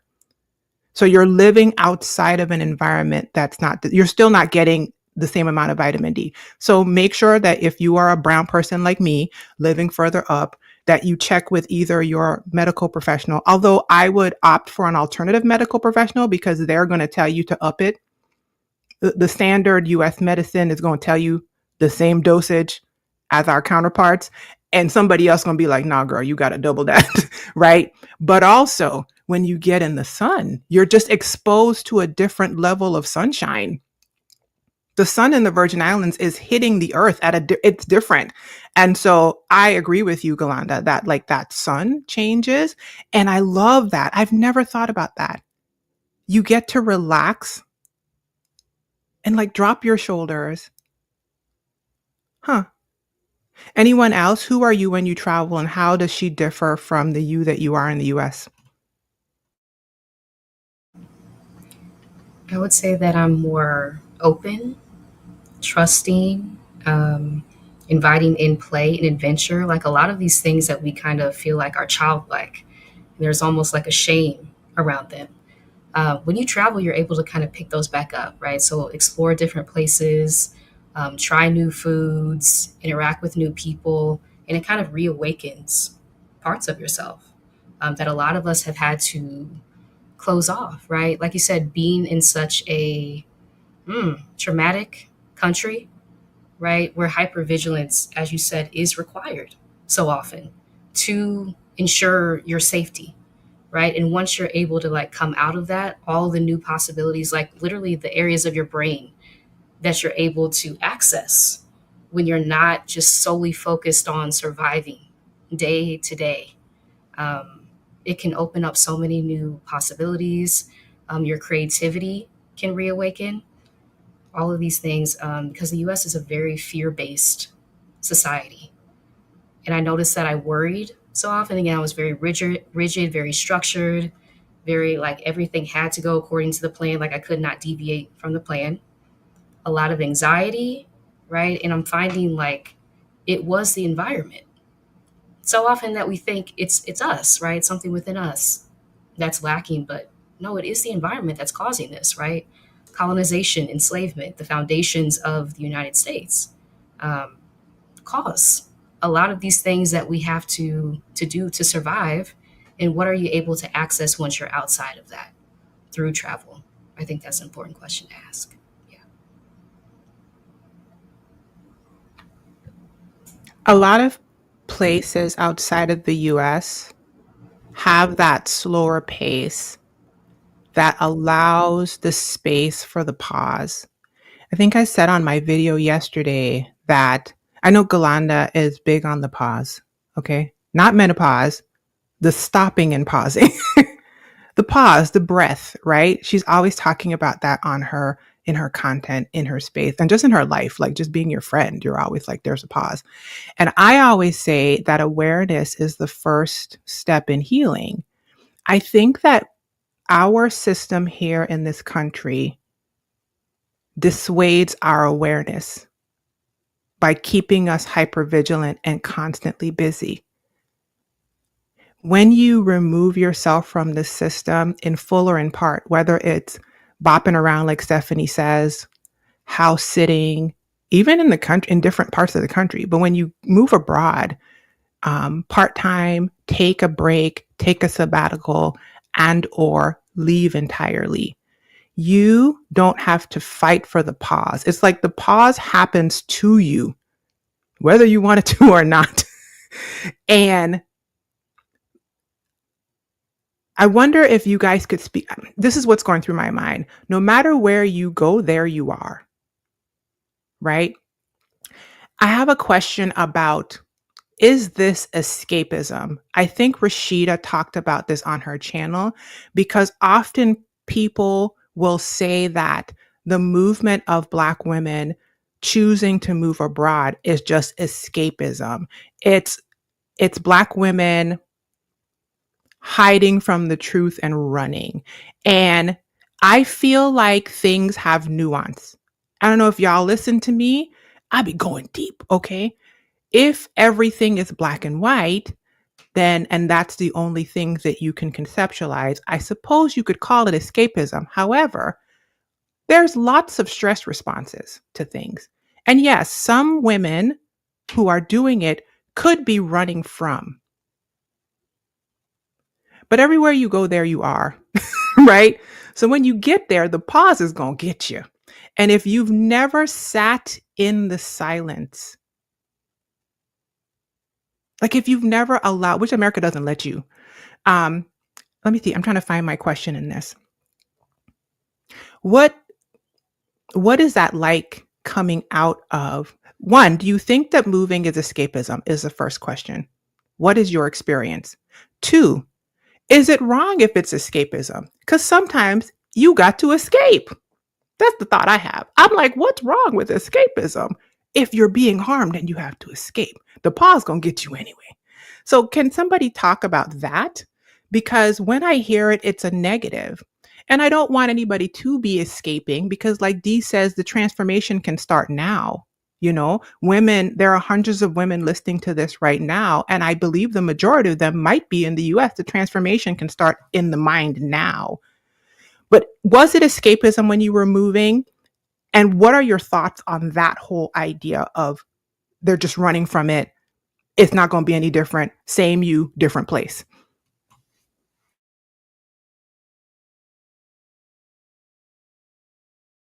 So my response is not PC, and I'm going to try to give it uh, without using the Stephanie profane told me that I language. could cuss. I don't know if you could cuss, but she told me No, I I'm could not cuss going to on cuss. this. Okay, go ahead. I'm not She going to told cuss. me, she wrote me, she was like, girl, you could cuss. And I was like, okay, I'm just. But the question is, it's not a, it's okay when you do it, but it's a problem when I do it, right? So if I am a white male and I don't want to pay taxes, I can move somewhere else. And it's, oh, he took advantage of the opportunities in this other place, right? If I am a stereotype, uh, black male looking for um, relationship outside of the U.S., oh, he made his own decisions. He made changes in his life to go find love where love could find him. Nobody says to them, is it escapism? So, in my viewpoint, if it's escapism, I'll take it. I will have it. Um, do I think it's escapism? I think it's a choice. It just really grinds me that when Black women choose what's better for them, that it has to be categorized in some kind of negative light. Who's going to choose to stay in a situation that's not good for them if they're in their right mind? Nobody. Nobody is going to do that, right?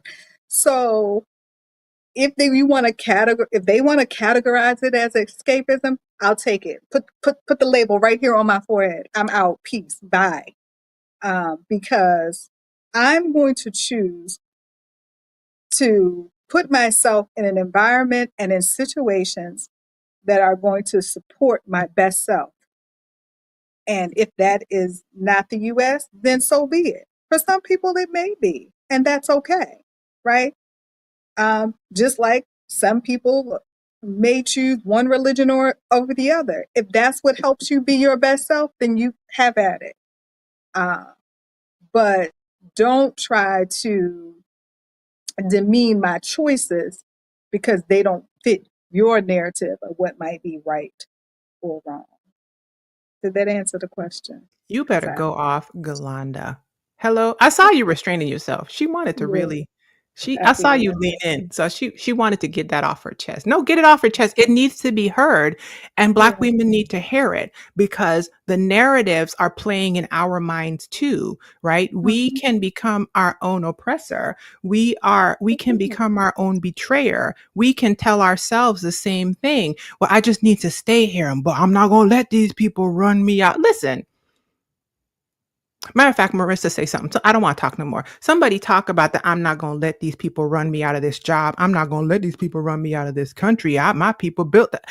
I have no problem with that. Like Kalana said, if it's your choice. However, that is messaging from the oppressor that you are playing in your head. And I need you to be free. Marissa, say something. Yeah, I don't think a lot of people want us to be free, right? Still, even in 2025, as we see, it really like, I don't know, there's a visceral response, right? When people see Black women choosing where to live in the world, and not feeling like toxicity and being traumatized is the only option, right? And it's like it's sitting with that we have agency. That triggers a lot of people. And I've wrote a quote before, like our labor, right, upholds the society. And so what if we withdrew our labor, right? The things that would collapse is very real. So I tend to of it in that lens when I hear things like that, like self-preservation is a human right. And why wouldn't that be our right to go towards an environment that feels better, that literally extends our life, right? Because when we think about toxicity in work environments, right, we've seen like lifespans be shortened of Black women. It's really that serious. And so why wouldn't you go towards something that brings you peace, brings you ease, extends your life so that you can literally be on earth longer, and live out what you were put here to do? That triggers a lot of people, right? Going back to, again, the foundations of colonization and enslavement, when we take our agency back, it upends the entire system. And so we get those jabs and the escapism and all those things thrown our way, because they don't want to see us be free. I think that's really what's coming to me.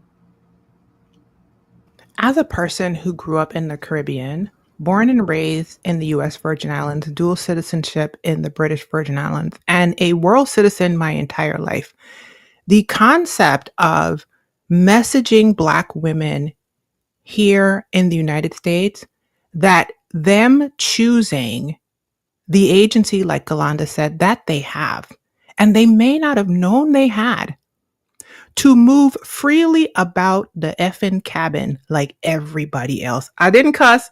Listen, I'm out here moving freely about the cabin since I was a child.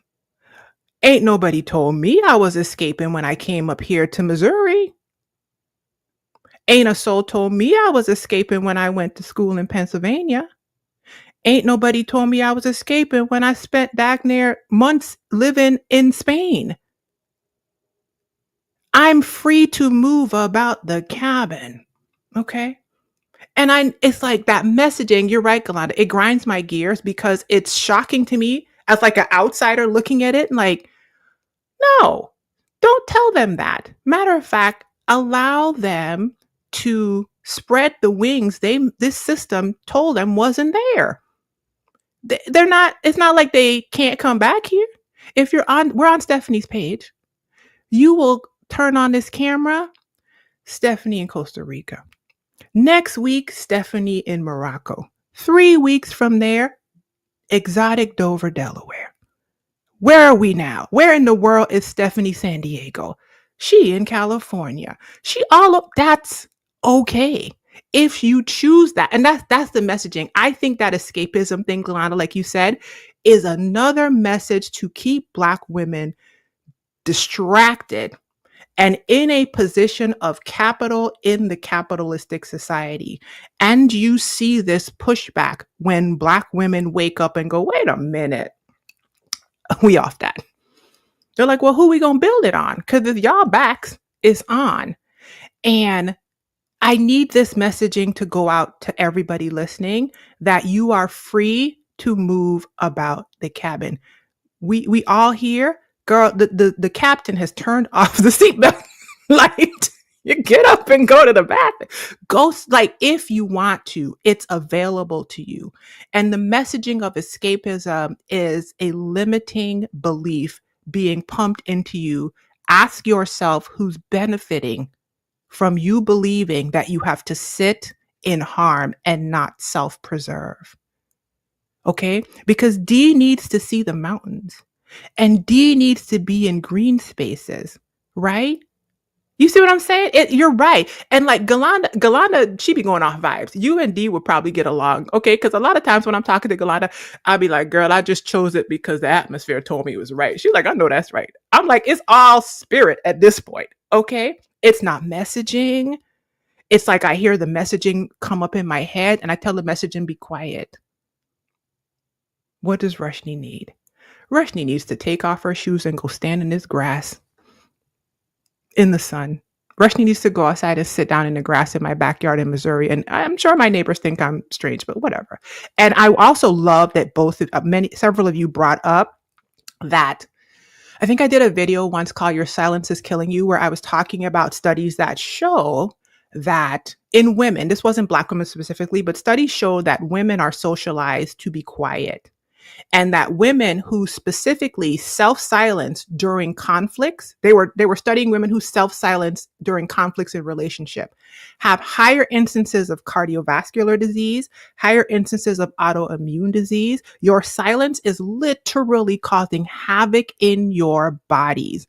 And messages like you're escaping, all of the oppressive messaging that is unique, like Galanda pointed out, to us is showing up, like Dee pointed out, in increased instances of illness. And like I've said on my channel before, and I'm gonna wrap it up because we're going long here.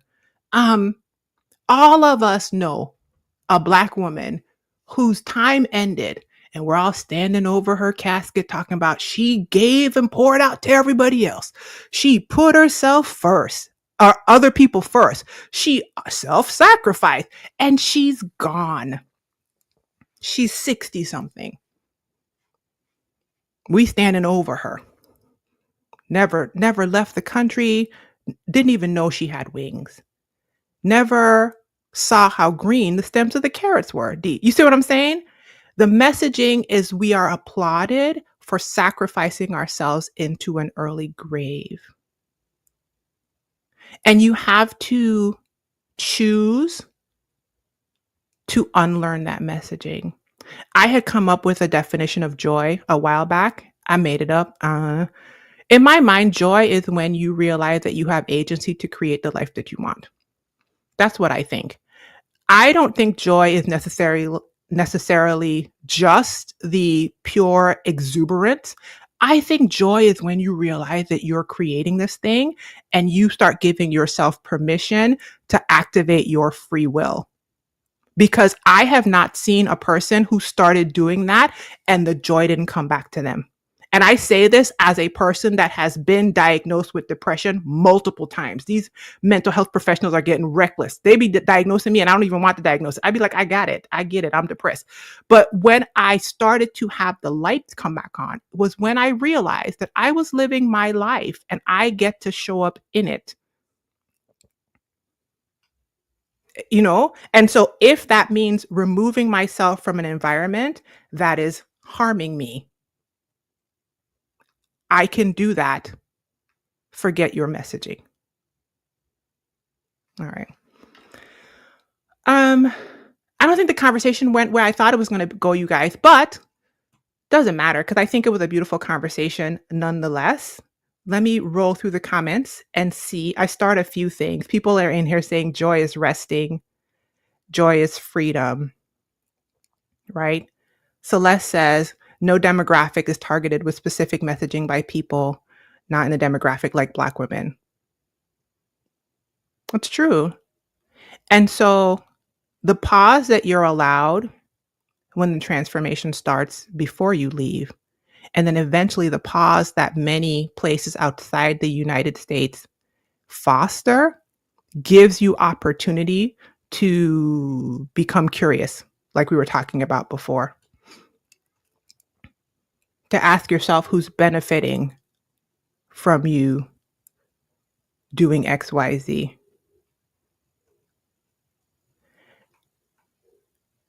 I'm clicking through. I had starred a few of these and I wanted to make sure that I wanted to say this. Where was this one? Oh no. Oh, here it is. Real quick. Somebody asked, this lady said, for those who have a therapist, are you only speaking with a sister?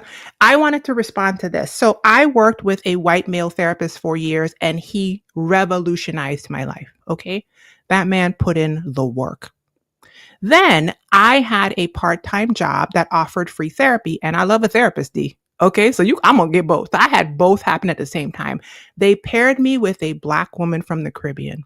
And for 3 years, I got free therapy through my part-time job with a Black woman from the Caribbean. While my father had passed away during the pandemic, and I missed seeing my father on his deathbed, and I had to watch his funeral on the internet because of border closings. And that woman scooped me up and carried me. And when she was leaving her job, we wept, right? And when I got off of that 3-year situation with her, I told my white male therapist, thank you for your service. 10 years, I was talking to that man. But I gotta go find another Black woman. I was like, it was nothing like it. I didn't even know what I was missing. It's kind of like moving abroad. You don't know what you don't know. I'm not saying the man didn't do his job well. And Kenya, I'm not telling you that you have to do it that way because it's hard to find, unfortunately, supply and demand. I'm just sharing my experience of once I got that communal, safe, beautiful, healing space with a Black woman from the Caribbean who had my lived experience. It was amazing. It was like water when I didn't even realize I was thirsty. That was my experience. So it helps, is what I would say to you, Kenya. But it also, I don't want you to be like, I have to be with a Black woman, because it's hard sometimes to find people. And the gentleman that I worked with, when I tell you, he changed who I am. I would not be sitting, the lady who I'm with right now, I did find her, by the way. The lady who I'm in right now, I'm always joking with her about how she's picking fruit off the tree he planted. I'd be like, girl, you wouldn't have believed me back in the day. I did this work. So I wanted to touch on that. Okay, you guys. This conversation has been amazing. Ladies, can you please share where people can find you and what you're working on? Dee, can you go and let people know where you are? Roshni, I had so many comments on what we were saying. Go ahead, and I know I don't want to belabor our time. No, we're not going to belabor nothing, because I told Stephanie how long we could go, and she told me all night long. No, that's not true. She didn't tell me that. She didn't tell everyone you meet. I'm not going to do it. Roshni, you are on somebody else's channel. You have to behave. So please comment, Dee, and I'm going to mute myself. Go. Let's see. So let me address what Roshni asked me to do first. You can find myself and my husband on YouTube, HND Abroad. We're also on Instagram, and we do this prep work, consulting with. Specifically, we are making space for couples, but we also do consultations for individuals as well, single parents that are moving abroad that want to consider things. Because, when you spend time, digging and searching, you got some tidbits and some contacts to share. That is the beauty of the abundance of the Exodus Summit community. So that is the work. We have decided to become disruptors in this space, to invite people to interrupt the flow of their life to live. And so that is what my husband is doing, it specifically with Black men. I'm specific to mothers and to Black women, and then we're doing that for Black couples in that space, because I want people to understand that moving abroad can be a goal, but you need interruptions to understand your why. And so my first interruption was taking the career break, because Stephanie and Rashida said I needed to do that. My Black man therapist said, but why are you trying to be productive in that sabbatical space? Why are you? He said, you need rest. And so first, when you get that rest, when you get that interruption, when you invite siesta into your lived experience, your body will never go back to being able to allow you to press down in the same way. So I invite folks during our coaching to create those interruptions. As a happily married solo traveler, I'm headed to Barbados next week on my first international solo trip because I need sunshine. I need sunshine, and I recognize what that does at a cellular level for me. And so, like I said, I'm just considering myself one of the disruptors in the space that says life is for living and not for producing. And I'm so glad to have partnered with these ladies to discuss that with you today. Beautiful. D. Stephanie said, take your time. Okay. She put in the comments. She was like, y'all could keep going. Okay. Did you have something else you want to say, D, before I move? Let's see. So I'm going to say two things. One, that Stephanie said, you can be running from and running toward something at the same time. We are creating space for our learning. We're creating space for curiosity of the world and curiosity about ourselves. I think it is a disservice, especially to a Black woman, to have died and not known herself. Okay. Rashida opened my eyes when I watched her. Let's see, she did this CNBC Making It, and she said, I want to be the person, more of the person that I am on vacation in my daily life. That is what you need that. I used to think that a vacation was for people who had a lot of money. I thought that vacations were for people that had time, like they didn't have anything else to do, so they vacationed. And I recognize I need that interruption, so I don't leave a vacation tip. I don't leave a vacation without planning my next one. Stephanie calls me the meetup queen. I was like, I'm going to Barbados. Where the Black women at? We having a meetup. So we meeting up at the reggae festival. I'm just saying, when you need to surround yourself with people, you need to have a tribe. You need to Black women sharing their stories. Most of us, Galanda, I don't know if you have a channel, girl, get a channel, but I needed to see Black women talking about this thing.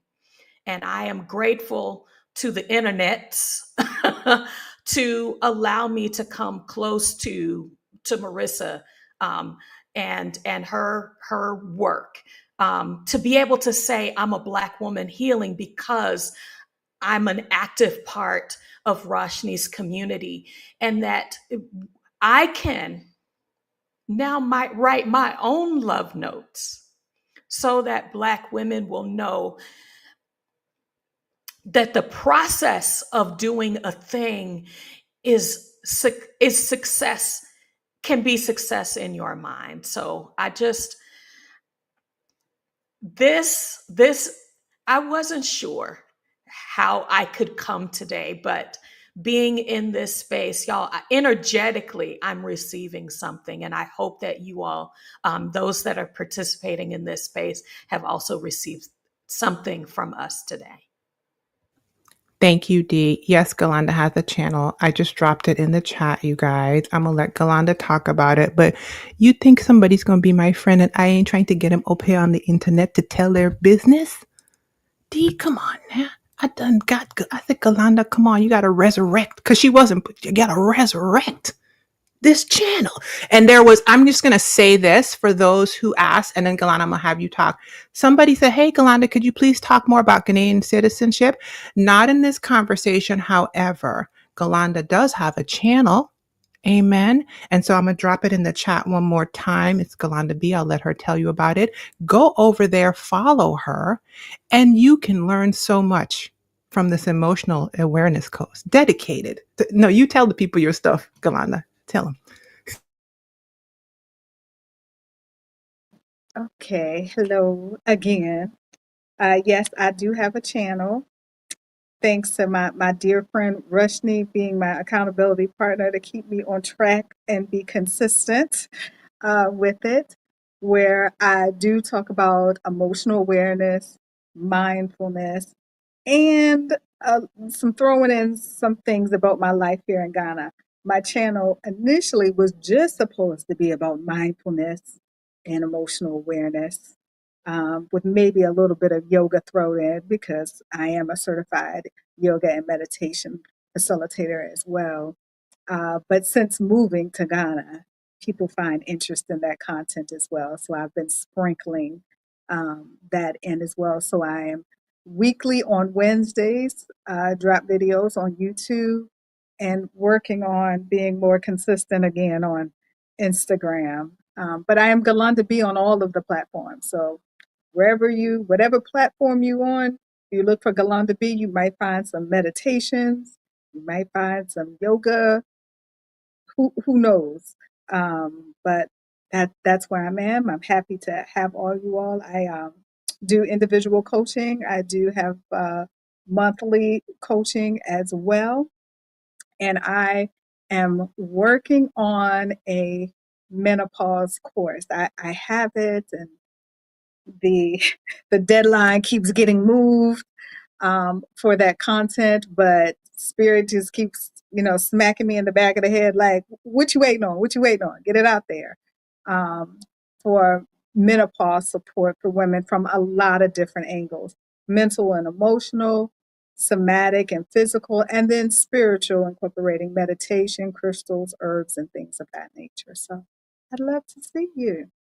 And I just want to say this, you guys. Galanda has been rocking with me on these internets for a couple decades now.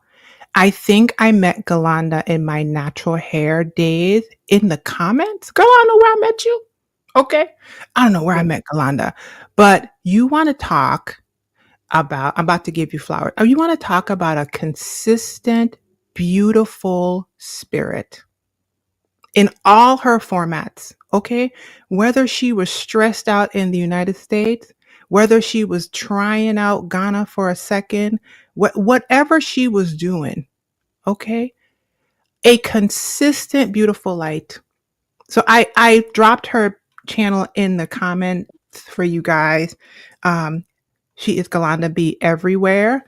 And it's decades at this point. Girl, I'm sure we 16, 17 years into knowing each other, but never meeting physically, which is wild work. In my mind, the fact that I've never met you is unbelievable to me. I'm I like, hear how is this? you. I Right. was supposed to try to come on your birthday trip, then It's something just so it's happened. wild to me, It but was I'm just not gonna send you different. guys in the direction of a person whose Yeah, spirit has not just been incredible, okay? So I just wanted to shout that out because thank you. I you've appreciate been you. amazing. Okay, Marissa, where can the people find you? What are you working on? Yeah, I am working on the upcoming Job Liberation Virtual Summit for Black women that I'm co hosting with Dr. Kamani. So, this will provide resources, knowledge, community, a safe space. We do have privacy considerations. So, if you're worried about attending, no attendees will be shown on camera. And you'll also have the option to change your name within the summit platform. But yeah, this is for Black women, right? If you are exiting, planning your exit from a job that's no longer serving you, and looking for different ways to generate income, to heal after a traumatic work experience. It will be May 16th through 18th coming up, and Rushni is a speaker talking about vision your liberation, which I'm very excited about. Yeah, and I'll be speaking about take your power back, own your skills, rebuild your self worth. So please register. Early registration is open through April 15th. And yeah, my YouTube channel is Marissa Price Heals. On Instagram, Marissa Price Heals. I'm really dedicated to creating safe spaces for Black women to process trauma, like traumatic experiences that we've been through, providing resources. I have amazing guests that come on my channel to share how they've made their life transformation so that we don't have to start from square one, because there's really a lot of power in community knowledge sharing. I also have a second YouTube channel, Black Women Freelancers, as I'm sharing kind of my journey into freelancing out of a toxic job and how I use that to generate income to fund my life abroad. So that's Black Women Freelancers on YouTube. And I also have a free community called Black Women Freelancers that is linked on that channel page. Lovely. Lovely. Yeah, I'm going to try not to cuss at the Job Liberation Summit as well, Marissa. I'm getting too free. You can I'm cuss. getting too free. Y'all need to have the restricted Rushni. Y'all don't need the whole thing coming out. Okay, I'm trying to get these women free. Anyway, thanks, you guys. Okay, so let me tell you guys about this. My name is Rushni. I am a certified life coach, and I'm so grateful to Stephanie for allowing me and these ladies to take over her platform and have this necessary and beautiful conversation with her audience. I have a coaching community for Black and West Indian women. It is called thepineapplecrowns.com. If you go to the page, I want to invite you guys to a live workshop that I am hosting, because when I don't know a thing, I reach out and I find a Black woman that does. On April 27th, I am having licensed massage therapists and body worker Candace J. Mickens come and do a live Zoom workshop for Black women. Why? Because as Dee pointed out, we neglect our bodies. We try to heal, and the healing is all in the intellectual. We try to heal, and the healing is all in the mental. And I love that for us. I did that. But when you neglect the physicality, you're missing the rooting. And so Candace is going to come and talk to us about somatic healing. She's going to talk to us about body work. She is of Sacred Touch Body Work, and she's amazing. She also has provided pre-recorded video for one of the safety sessions in my coaching membership. To join, I just dropped the link in the comment section. If you visit thepineapplecrowns.com and become a member, it will be on April 27th, and you will be able to join us. Okay, it's right here on the screen. And of course, if you want to work with me as your coach in a group setting or one-on-one, you can find it all at thepineapplecrowns.com. Ladies, this has been amazing. Thank you so much. Such a good time. And I really hope that every person listening, whether you are in wherever you are on your move abroad journey, whether you're moving or not, I hope that you move in your mind.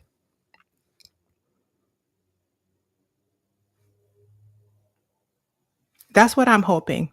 I'm hoping that this conversation helps you move in your mind. And we appreciate you guys. All right, that's it. Thanks, everyone. Thanks, Stephanie. Safe travels. Bye. Bye, you guys. Thanks, Stephanie. Thanks, everyone, for coming.